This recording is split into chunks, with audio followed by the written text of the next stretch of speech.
This is your Modern Dental Assisting Chapter 37 Anesthesia and Pain Control video lecture. In this lecture, we're going to talk about anxiety and pain control.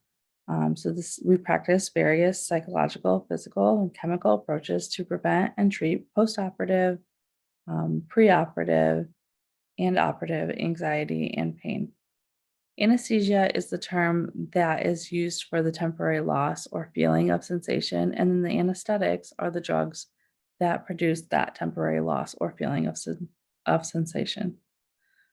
So let's take a look at the methods we're going to talk about today for that pain control. We have our topical anesthesia, local inhalation sedation, anti-anxiety agents, IV sedation, general anesthesia, and then the mind-body medicine.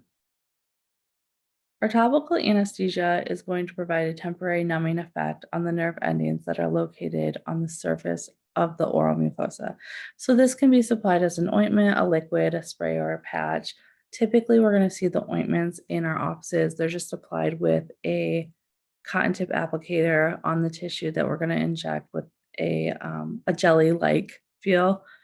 But depending on what your office uses, you're going to want to read the manufacturer's instructions on how to apply this safely to your patient. Local anesthesia is our most frequently used for pain control in dentistry. It's very safe, effective, and dependable, and it's suitable duration for virtually all our forms of dentistry.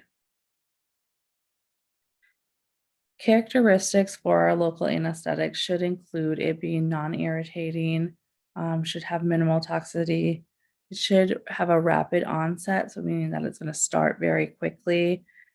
It should be able to provide that profound anesthesia feeling, should last the duration of the procedure, should be completely reversible, and then also sterile or capable of being sterilized by heat without any type of change. So we do have two chemical groups that make up our anesthetics, our ester type anesthetic solutions. These are used primarily as our topical anesthetics, and then our amide local anesthetics. These are metabolized by the liver. Each cartridge contains the local anesthetic drug, and then there's sodium chloride and distilled water to make up some volume. Method of action, local anesthesia. This is going to temporarily block the normal generation and conduction action of nerve impulses. So we inject the anesthetic agent near the nerve in the area that we're going to do the dental treatment. And the induction time is the length of time from the injection of the anesthetic solution to complete an effective conduction blockage.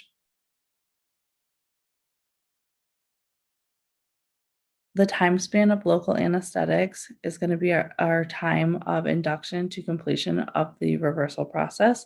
So we have short acting, intermediate, and long being at 30 minutes, 60 minutes, and then 90. Vasoconstrictors in anesthetics. These are intended for to prolong the duration of the anesthetic agent by decreasing the blood flow in the immediate area of the injection. So the decreased bleeding in the area during surgical procedures. We have our epinephrine, lenodaphrine, and our neocoprine. There are some contraindications for vasoconstrictors.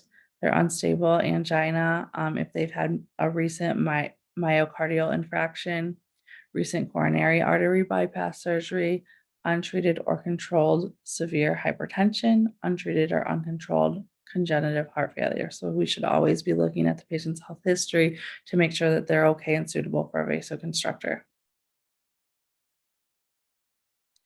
We're going to talk next about our injection techniques, the location and intervention of the tooth or teeth that should be anesthetized will determine where the topical anesthetic is placed and the type of injection given. So we have our maxillary, our palatal, our mandibular, and our periodontal ligament.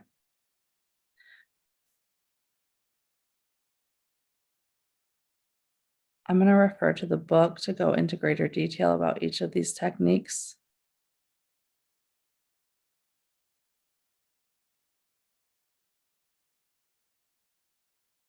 Okay, so here we're on page 505 of our Modern Dental Assisting book. We're going to look at maxillary anesthesia. So we have our local infiltration here. This is completing by injecting the anesthetic directly into the soft tissue area. Then we have our field block next. This refers to injecting the anesthetic near the larger trigeminal nerve. And then our nerve block occurs when the local anesthetic is deposited close to the main trunk of the nerve. So if you look, I like these pictures here to show our local infiltration. So this is when we are looking at the maxillary right in this area. Then we have our field block.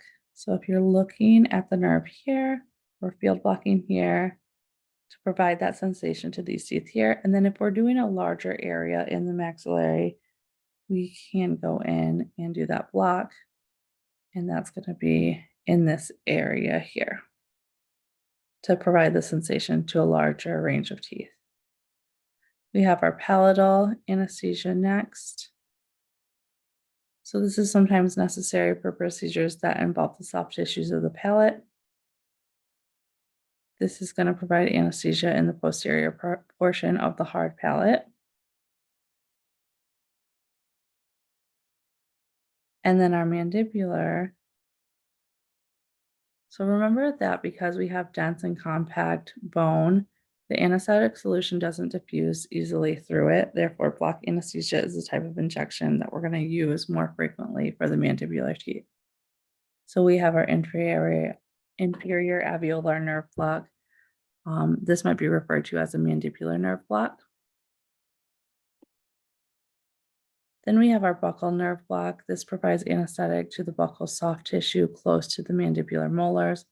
And our incisive nerve block then is only given when the mandibular anterior teeth or premolars require anesthesia.